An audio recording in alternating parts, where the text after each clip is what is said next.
여러분 안녕하세요. 오늘은 제 5주 출애굽기 37장에서 40장, 레위기 1장에서 24장까지 출애굽기 36장부터 부살렐, 오홀리압 이런 사람 중심으로 이제 성막을 만들기 시작했죠. 그래서 37장에 보면은 언약궤를 만들고 또 진설병 올려놓은 상을 만들고 그 다음에 7개의 가지로 나와 있는 등잔대를 만들고 그리고 분향할 향단, 분향입니다. 그러니까 인센스라고 말하는 분향단을 만들고요. 하는 내용이 나옵니다. 그래서 이 37장 24절에 보니까 이 등잔대에 필요한 여러 기구는 순금 1달란트로 만들었다. 이렇게 되어 있습니다. 그리고 번제단을 만들고요. 번제단은 상당히 큽니다. 소 한 마리를 분해해서 올려서 받쳐서 불을 떼야 되기 때문에 밑에서 불을 떼고 중간에 이제 철망이 있고요. 맨 위에 이제 단이 있고 해서 그것이 이제 나무로 만들지만 금속으로 싸서 타지 않게 그렇게 한 것으로 알 수가 있습니다. 그 다음에 물두멍이라고 해서 어떤 손발을 씻고 정결하게 하고 하나님을 섬기도록 그렇게 한 거고요. 그리고 이제 성막 울타리, 성막 울타리가 동, 서, 남, 북 이렇게 되어 있을 때 정확한 사이즈를 말을 하자면 이 규격이 이 긴 부분, 남쪽과 북쪽 긴 부분은 45.6m쯤 되고요.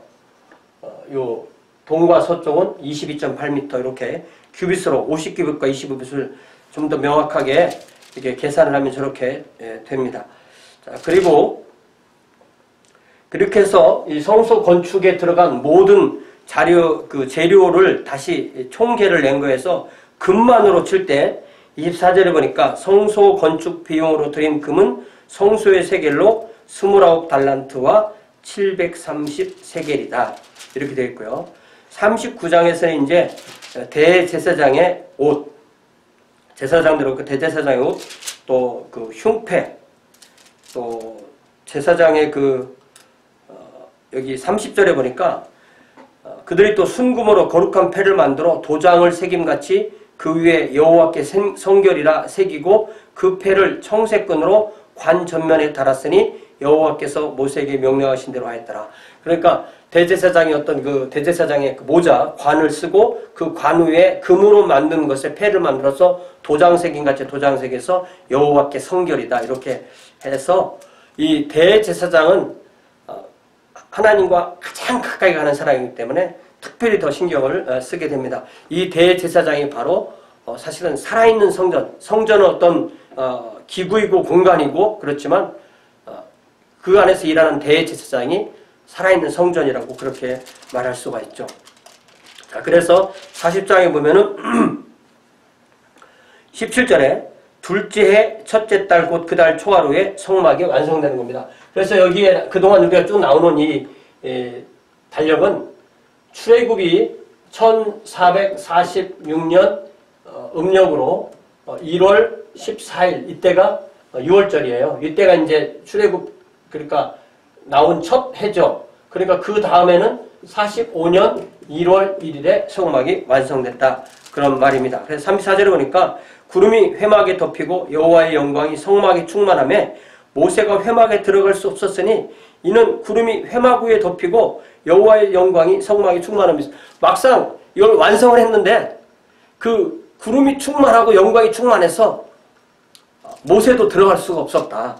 이런 표현으로 우리가 알 수가 있고요. 얼마나 이것이 하나님의 임재가 강력했나를 알 수가 있고요. 이제 레위기로 넘어갑니다. 레위기로 넘어가면은 레위기 1장 1절에 보니까 여호와께서 회막에서 모세를 부르셨다. 그러니까 처음에는 그 시내산 위에서 말씀하신 하나님께서 사람에게 가까이 오시는 거예요.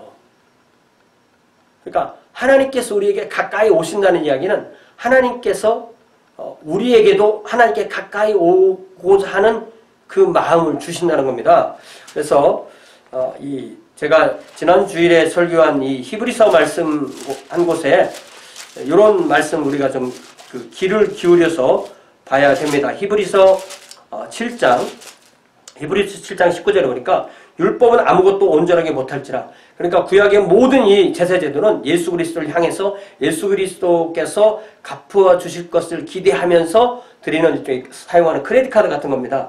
율법은 아무것도 온전하게 못할지라 이에 더 좋은 소망이 생기니 이것을 우리가 하나님께 가까이 가느니라. 우리가 하나님께 가까이 갈 수 있도록 하나님이 해주셨기 때문에 하나님도 우리와 함께 하실 수 있는 거죠. 그 모든 것이 하나님이 하신 거고요.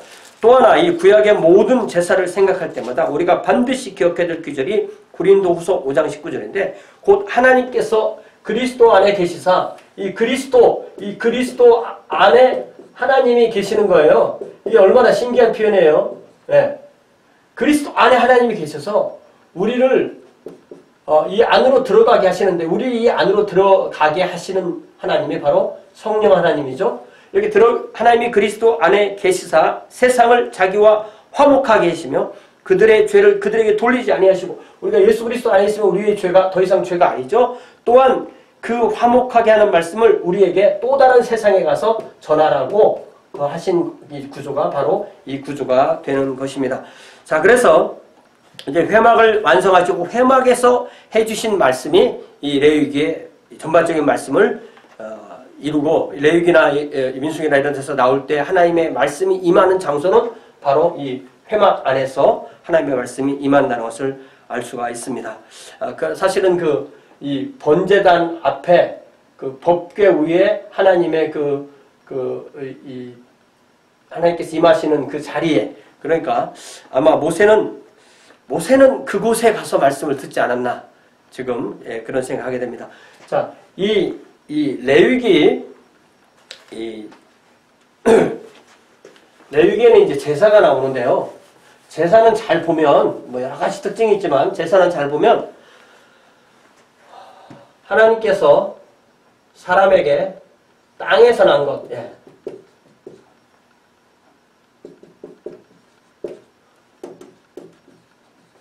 하나님이 사람을 땅의 흙으로 지으시고 사람이 그 땅에서 난 것을 먹고 살게 해주시는데 이 세 관계에 있어서 땅에서 난 음식을 하나님께 드리는 겁니다. 왜냐하면 하나님께서 주셨다는 것을 감사하는 거죠. 그러니까 제사는 크게 두 가지가 있는데 하나는 감사이고 하나는 속죄예요. 그래서 이 두 가지를 같이 우리가 늘 우리의 예배에서도 기억을 해야 되겠죠. 자, 그래서 첫 번째 이제 우리 이 레위기 5대 제사라고 해서요. 레위기 5대 제사라고 해서 번제, 소제, 화목제, 속죄제, 속건제 이렇게 되어 있어요. 근데 근본적으로 이 세 가지는 자원하는 거고요. 이거는 하나님께 드리라고 명령하신 거예요. 네. 그렇다는 이야기는 이 자원해서 드린다는 것은 그만큼 이 이스라엘의 종교 시스템이 자원하는 것에 근거했다는 것을 다시 한번 알 수가 있게 되는 거죠. 자, 이렇게 되고요. 첫 번째로 이 번제는 수양, 수염소 이렇게 해서 수컷을 드려요. 그렇다는 얘기는 어떤 그때의 문화 질서를 하나님께서 존중하신 것 같아요. 제가 이야기는. 그렇게 되고, 그 다음에 이제 집비둘기, 산비둘기 새끼 이런 것은, 어떤 성이 구별이 없습니다. 여기 14절에 보니까 만일 여호와께 드리는 예물이 새 번제이면 집비둘기나 산비둘기 새끼로 예물을 드릴 것이다. 이렇게 되어 있어요. 이거는, 가난한 사람을 위한 거고요. 이 번제에서 제일 중요한 것은 재물을 사갖고 오는 것도 제사자고요. 또 그 재물에게 안수하는 것도 제사자고요. 또 그 재물을 직접 죽이는 것도 제사자가 하는 거예요. 자, 우리가 닭 한 마리도 잡아본 경험이 없는데 저도 닭 한 마리 잡아본 경험이 있나 싶어요. 근데 이걸 직접 죽여야 되니까 사실은 내가 죽는다는 그런 의미죠. 자, 그런 것을 생각할 때 이 모든 제사에는 어떤 그 희생이 들어가요. 희생. 실제로 어떤 금전적인 그 마이너스가 들어가는 겁니다. 예. 그래서 어떤 이 모든 관계가 형성이 될 때 말로만 하는 게 아니라는 거예요. 예. 우리가 하나님께 희생의 제물을 드리는 것보다 감사의 찬양을 드리는 것이 더 소중하다는 것도 분명히 알고 있지만, 그러나 감사의 찬양으로만 한 것은 또 아니었다는 사실을 기억하게 되죠. 그러니까 번제는 말 그대로 다 태워드리는 거기 때문에 제사장에게 돌아가는 것은 가죽이에요. 소제는 곡식이죠. 곡식. 자, 2장에 보면 이 곡식의 예물을 드릴 때는 너희가 여호와께 드리는 모든 소제물에는 11절에 누룩을 넣지 말지니 너희가 누룩이나 꿀을 여호와께 화제로 드릴 수 없다. 여기에는 반드시 들어갈 것은 소금, 유향 같은 것 정결하게 드리고요. 그러나 누룩, 꿀은 드리지 못하게 되어 있어요. 어제 누룩이나 꿀은 좀 더 좀 맛있고 편하고 부드럽고 좀 그런 의미이고요. 소금이나 유향은 좀 더 정결하고 그런 식으로 이해를 할 수 있을 것 같아요. 자, 화목제는요, 이게 화목제라는 것은 잔치입니다. 이게 일종의. 예. 화목제도 자원해서 드리는 거고요. 이거는 암수 예물을 다 드릴 수 있고요. 이것은 한나의 제물을 가지고 셋이 나누어 먹는 겁니다. 이렇게 표현하면 좀 이상하겠지만 하나님께는 기름하고 피를 드리고 제사장에게는 가슴 부분과 널쩍다리 부분 드리고 제사장은 이제 나머지를 다 가지고 가서 자기 마을에 돌아가서 자기 모든 가족, 모든 이웃과 함께 다 먹는 겁니다. 남기지 않고. 그래서 화목제를 드릴 때는 3장 1절 보니까 사람이 만일 화목제의 제물을 예물로 드리되 소로 드리려면 암컷이나 수컷이나 흠없는 것으로 하나님께 드리다. 자, 이 모든 제물에 흠없는이라는 말이 꼭 나오는데요. 이거는 사실은 가장 정결한, 가장 멋있는, 그렇지만 가장 최고의 최상품이라는 물도 있습니다. 그러니까 하나님께 이왕에 드릴 때는 최상품을 드린다는 그런 의미도 생각을 하게 되겠죠. 자, 이제 속죄제와 속건제인데요. 이 속죄제와 속건제, 와, 이 속죄제, 속건제 구별이 잘 안 돼요. 아무리 읽어봐도. 근데 결론은 뭐냐면 속죄제와 속건제의 결론을 제가 이해한 대로 결론한다면 여기에서 말하는 이 죄와 허물, 이 건이란 말은 허물이란 말인데요.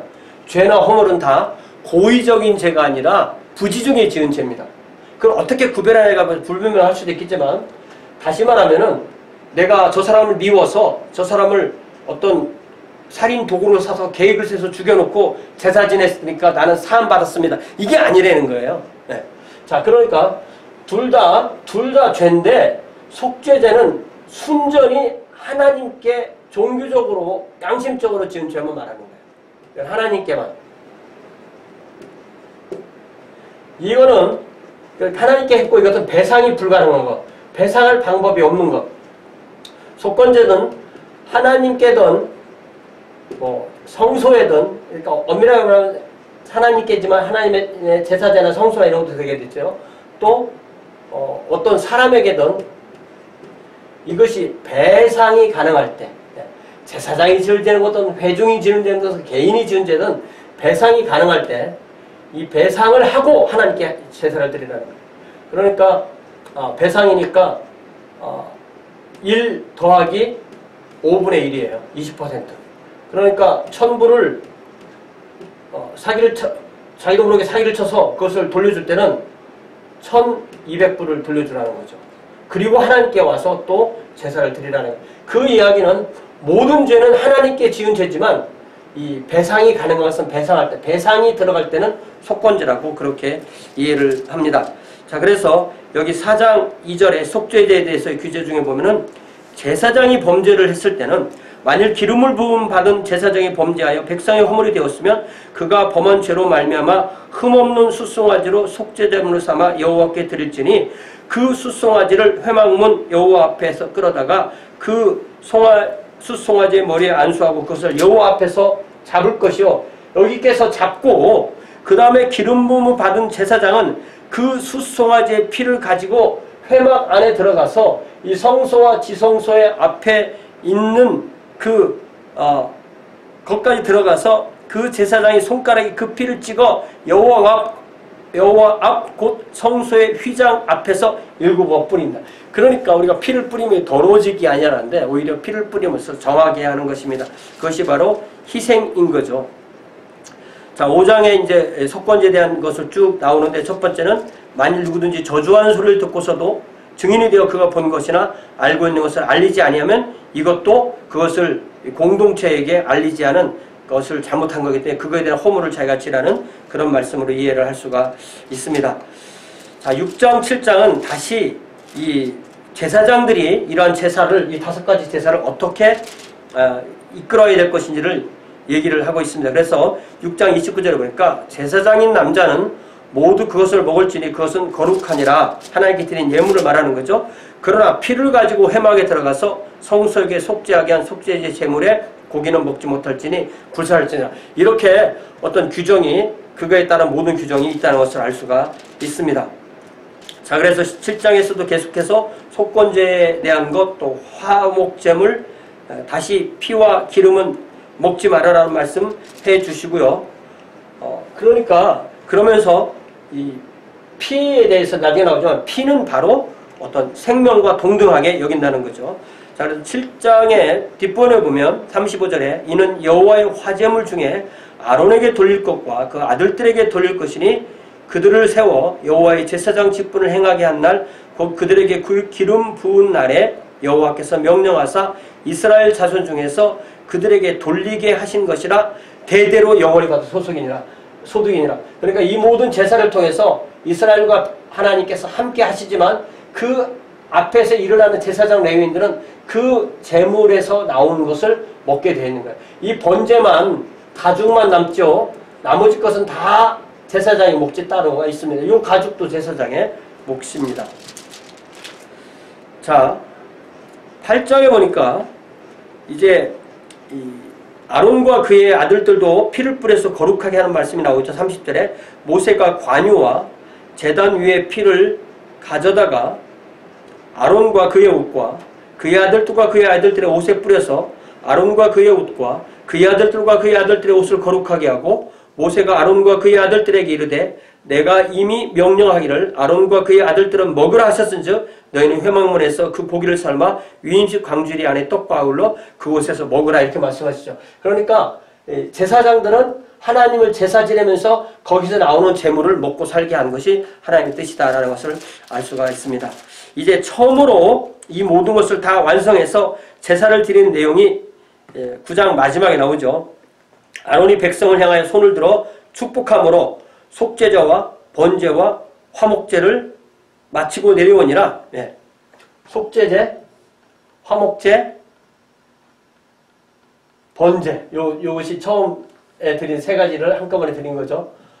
드리고 내려오니라. 모세와 아론이 회막에 들어갔다가 나와서 백성에게 축복하며 여호와 영광이 온 백성에게 나타나며 불이 여호와 앞에서 나와 제단 위에 번제물과 기름을 사라져. 첫 번째 불은 바로 하늘에서 내려서 하늘에서 내려온 불이 이 제단 위의 불을 태우셨다는 거죠. 그리고 그 이후로 제사장들은 제단 불을 24시간 1년 내내 꺼뜨리지 않는 거죠. 그런데 10장에 보면 아론의 이 4아들 중에 2아들, 아론의 아들 나답과 아비후가 각기 향로를 가져다가 여호와께서 명령하지 아니하신 다른 불을 담아 여호와께 분향하였더니 불이 여호와 앞에서 나와 그들을 삼킴에 그들이 여호와 앞에 죽은 자. 자, 제물을 삼키신 여호와 하나님이 나답과 아비후가 이 분향단에서 하나님께 분향을 할 때 하나님께서 규정하지 않으신 어떤 것을 가지고 했기 때문에 그들을 죽였. 이게 하나님의 거룩하심이 드러나는 건데 우리 사람 입장에서 얼마나 황당합니까? 그래서 모세 6절에 보니까 모세가 아론과 그의 아들 엘르아살과 이다말에게 이르되 너희는 머리를 풀거나 옷을 찢지 말라. 그리하여 너희가 죽음을 면하고 여호와의 진노가 노예 중에 미침을 면하게 하라. 오직 너희 형제 이스라엘 온 족속은 여호와께서 치신 불로 말미암아 슬퍼할 것이라. 그러니까 제단불을 사르신 것도 여호와의 불이고 나답과 아비후를 죽인 것도 불이고 나답과 아비후가 드린 불도 잘못된 불이고, 그러니까 이 모든 것에서 하나님과 가까이 할 때는 항상 하나님의 어떤 규정, 하나님의 법칙, 그런 것이 얼마나 중요한 것인가를 다시 한번 깨닫게 됩니다. 이제 11장부터 11장에 이제 정한 짐승과 부정한 짐승 이야기 나오는데요. 이 정한 짐승, 부정한 짐승은 그러니까 이제 식물을 먹는 건 문제가 없어요. 이제 동물을 먹을 때 뭘 먹을 수 있고 뭘 먹을 수 없냐는 것은 어떤 원칙을 어떻게 해야 돼. 정하다, 부정하다. 동물을 정과 부정을 나눌 때 이 정은 먹을 수 있다, 부정은 못 먹는다, 이런 얘기잖아요. 예를 들면 낙타 같은 건 늘 가까이 있는데 부정한 동물이에요. 그래서 정한 것은 이게 깔끔해 보이고 깨끗해 보이고 기분이 좋은 거예요, 결국은. 잘 보면. 부정한 것은 뭔가 좀 혐오감을 주고 이런 겁니다. 그렇게 이해하는 것이 가장 그래도 여러 개를 읽어봤는데 그렇게 얘기를 해야 될 것 같아요. 그래서 11장 44절을 보면 나는 여호와 너희 하나님이라 내가 거룩하니 너희도 몸을 구별하여 거룩하게 하고 땅에 기는 길짐승으로 말미암아 너희를 스스로 더럽히지 말라. 나는 너희 하나님이 되려고 너희를 애굽 땅에서 인도해낸 여호와라. 내가 거룩하니 너희도 거룩하라. 그러니까 이 하나님 거룩하시고 이 거룩하신 하나님과 함께 해야 되기 때문에 이스라엘도 거룩해야 되는데, 거룩하기 위해서는 구별되어야 되고, 구별되려면 정과 부정을 알아야 된다는 거죠. 그러니까 부정한 것을 만지면 구별이 안 되고, 구별이 안 되면 거룩하지 않으니까 하나님과 함께 할 수 없다. 이것이 가장 기본적인 원리라고 할 수가 있습니다.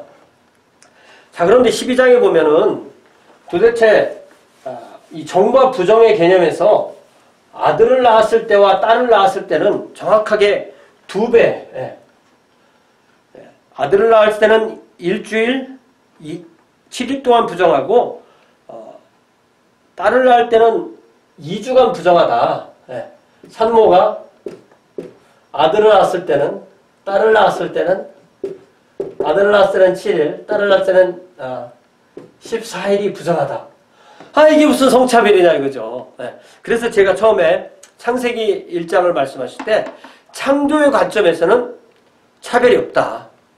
그러나 문화에 있어서는 이것이 이제 역사가 흐르면서 문화 안에서 사람들이 만들어 놓은 문화 안에서 이게 차별이 있기 때문에 하나님께서 그들의 문화를 인정하신 면이 있다는 것을 이런 것을 통해서 알 수가 있습니다. 그래서 하나님의 이것이 허용적인 의미이지 하나님의 원래의 창조적인 의미도 아니고, 또 이것이 교회나 또 이것이 새하늘과 새 땅이나까지 적용되는 것은 아니라는 사실을 우리는 분명히 알 수가 있습니다. 이런 걸 가지고 지금도 남녀의 성차별적인 그런 생각을 하고 있는 사람들은 아주 좀 뭔가 잘 모르는 거죠. 그래서 갈라디아서 3장 27절부터 읽으면 누구든지 그리스도 합하기 위하여 침례를 받은 자는 그리스도로 옷 입었느니라. 너희는 유대인이나 헬라인이나 종이나 자유인이나 남자나 여자나 다 그리스도 예수 안에서 하나이니라. 또 너희가 그리스도의 것이면 곧 아브라함 자손이요 약속대로 유업을 입을 자니라 라는 것을 기억해야 되죠. 자, 어쨌든 이 레위기 12장 1절부터 보니까 여호와께서 모세에게 말씀해 이르시되 이스라엘 자손에게 말하여 이르라.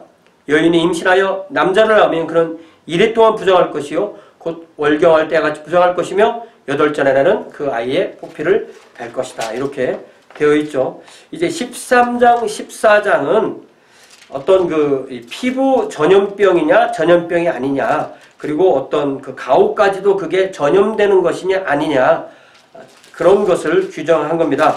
이것을 전체를 다, 문둥병 이렇게 말하면 안 됩니다. 그리고 문둥병이라는 말 자체 쓰질 않아요. 문둥병에서 나병으로, 나병에서 한센시 병으로 그렇게 옮겨서 씁니다. 그래서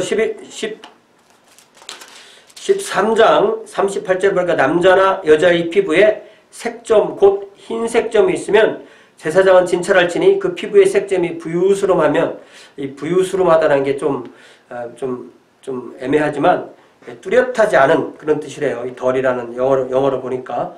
한국어 단어가 잘 자신이 없어서 영어 단어를 봐야 돼요. 부유스름한, 뚜렷하지 않은, 흐릿한.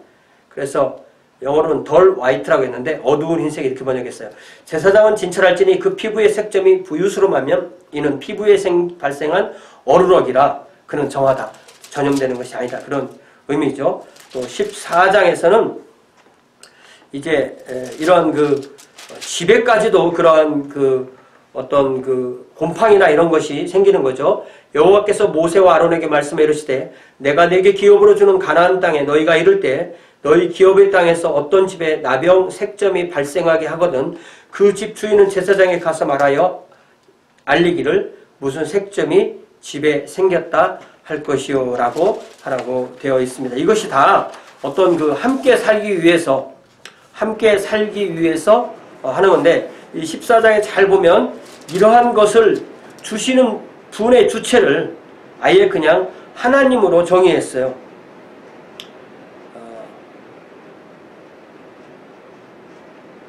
여기 보면은 내가 색점을 발생하게 하거든 이렇게 되어 있죠. 자, 15장은 사람 몸에서 나오는 겁니다. 뭐 대소변을 의미하는 것이 아니고요. 그 외의 모든 것인데 그런 것을 통해서 여기서 역시 그 정결함, 어떤 위생이죠. 또 어떤 건강, 또 더 나아가서 정과 부정 이런 얘기를 하는 겁니다. 그래서 31절에 너희는 이와 같이 이스라엘 자손이 그들의 부정에서 떠나게 하여 그들 가운데 있는 내 성막을 그들이 더럽히고 그들이 부정한 정에서 죽지 않도록 하라. 그러니까 이 성막이 하나님의 임재이기 때문에 이 성막을 둘러싸고 있는 이스라엘 사람들이 정해야만 그들이 하나님과 함께 살 수 있다는 것입니다. 자, 이제 이 16장이 그 유명한 이제 대속죄일이죠. 1년에 한 번 하는 7월 10일에 있는 음력 7월 10일에 있는 속죄일인데 이 속죄일에 이 하나님께 그 번제를 드리고 염소 둘을 선택해서 하나는 또 하나님께 드리고 제비 뽑아서 그것도 염소 둘인데 제비 뽑아서 하나님께 하나는 드리고 하나는 아사셀 염소를 라고 해서 이 아사셀 염소는 스케이프고트라고 그렇게 번역을 했어요. 네. 그러니까 이것도 일종의 그 희생이죠. 그러니까 이 아사셀 염소는 이게 죄를 전가해서 광야에 내놓습니다. 그 이야기는 광야에서 살으라는 얘기가 아니죠. 이 염소나 양이나 다 사람이 돌봐주는 거잖아요. 가서 어떤 짐승에 잡혀 먹는 겁니다. 그렇게 이해를 하시는 게 맞습니다. 자, 그래서 29절에 보면 너희는 영원히 이 규례를 지킬지니라 일곱째 달 곧 그 달 10일에 너희는 스스로 괴롭게 하고 아무 일도 하지 말되 본토인이든지 너희 중에 거류하는 거류민이든지 그리하라. 이렇게 되어 있고요. 17장에서 다시 이 피에 대해서 하나님께서 말씀해 주십니다. 이스라엘 집 사람이나 그들 중에 거류하는 거류민 중에 무슨 피든지 먹는 자가 있으면 내가 그 피를 먹는 그 사람에게는 내 얼굴을 대하여 그를 백성 중에서 끊으리니 육체의 생명은 피에 있음이라 내가 이 피를 너희에게 주어 제단에 뿌려 너희의 생명을 속죄하게 하였나니 생명이 피에 있으므로 피가 죄를 속하느니라. 자,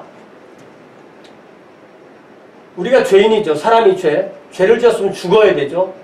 내가 죽는 것 대신에 누군가 대신 죽는 게 희생양인데 그것이 바로 짐승인데 짐승의 생명은 피에 있고 그 피는 생명이기 때문에 그것을 먹지 말아라. 그러니까 피가 생명이고 생명이 계속을 하기 때문에 이 피를 먹지 말라고 그렇게 말씀하신 거죠. 그러니까 사실은 여기에는 짐승의 생명의 존중도 들어있다고 볼 수가 있습니다.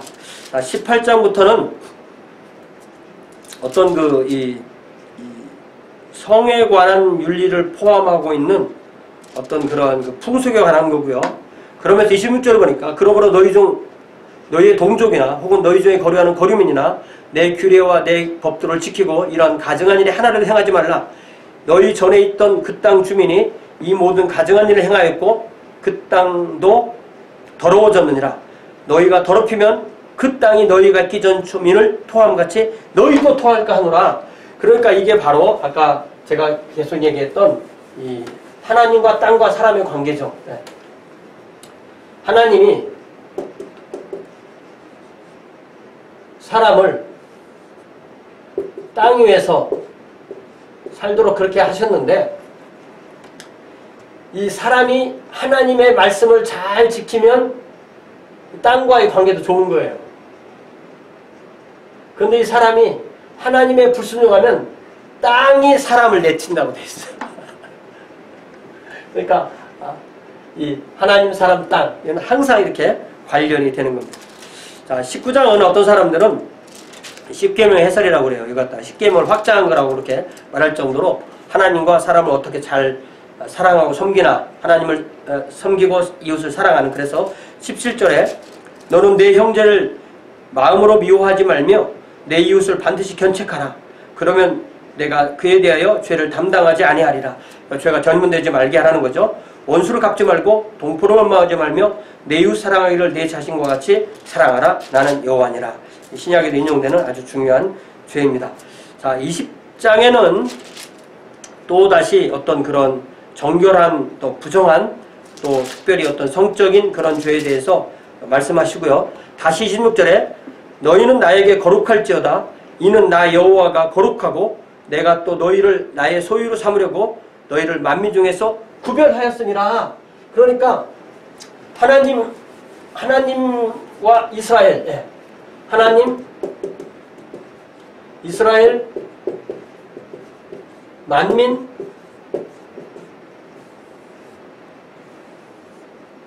하나님이 거룩하시고 하나님의 제사장 나라로 부름받은 이스라엘도 거룩해야만 하나님이 세상을, 이스라엘 통해서 세상을 구원하신다는 그런 말씀이죠. 자, 21장에 보면은 제사장은 그의 백성의 어른인즉 자신을 더럽혀 속되게 하지 말지니라. 이 구조가 하나님, 제사장, 이렇게 쓰면 되겠네요. 네.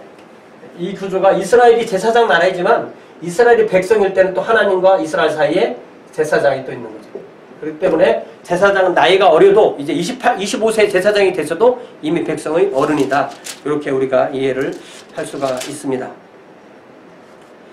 자, 22장에서는 하나님께서 어떻게 제물을 받으시는가 그런 얘기를 하실 때 26절에 여호와께서 모세에게 말씀하여 이르시되 숫소나 양이나 염소가 나거든 이래 또한 그것의 어미와 같이 있게 하라. 8째 날 이후로는 여호와께 화제로 예물로 드리면 기쁘게 받으심이 되리라. 7일의 기간. 참 가슴이 아프죠. 자, 23장에서는 여러 가지 절기, 유월절, 또 무교절, 또 초실절, 그러니까 어떤 추수감사절과 같은 겁니다. 예. 곡물의 첫 이삭을 드리는 이게 이제 77절 또 그렇게 표현한 거고요. 또 그 다음에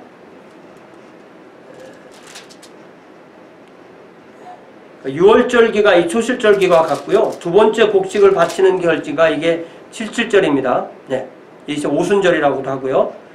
자, 그 다음에 23절에 보면은 여호와께서 모세에게 말씀하여 이르시되 이스라엘 자손 중에서 자손에게 말하이르라. 7째 달 곧 그 달 첫날은 너희에게 쉬는 날이 될지니 이는 나팔을 불어 기념할 날이여 성회라. 어떤 노동도 하지 말고 여호와께 화제를 드릴지라. 이 7월 1일이요. 7월 1일이 종교적으로 7월 1일이 이때가 사실은 신년입니다. 1월 1일입니다. 이스라엘에게 있어서 1월 1일, 당대에 있어서 1월 1일. 그러니까 신정이에요. 그대로 말하면. 그래서 그 휴일입니다. 그리고 7월 10일이 속죄일이고 다시 7월 14일이 장막절로, 초막절로 그렇게 축제가 이어지게 되는 겁니다. 그리고 마지막으로 24장에서 어떤 동회복수법이 나오죠. 사람이 만일 그의 이웃에게 상해를 입혔으면 그가 행한 대로 그에게 행할 것이니 상처에는 상처로 눈에는 눈으로 이에는 이로 갚을지라. 그에게 상해를 입힌 그대로 그에게 그렇게 하라. 근데 이게 말이 그렇죠. 이게 잘 동회 복수하기가 어렵습니다. 이것은 뭐 대로적으로 말로 받는 그런 것을 못하게 막는 거지만 실제로는 네가 네 맘대로 하지 말고 재판장에 가서 어떤 다른 방식으로 해결하라는 그런 의미로 이해를 해야 되는 것이지, 네가 내 이 하나 뺐으니까 나도 너한테 이 하나 뺄 거야 하고 네가 가서 직접 그렇게 이를 빼라 이런 의미로 이해하기가 결코 쉽지 않습니다. 네, 오늘은 여기까지 하겠습니다.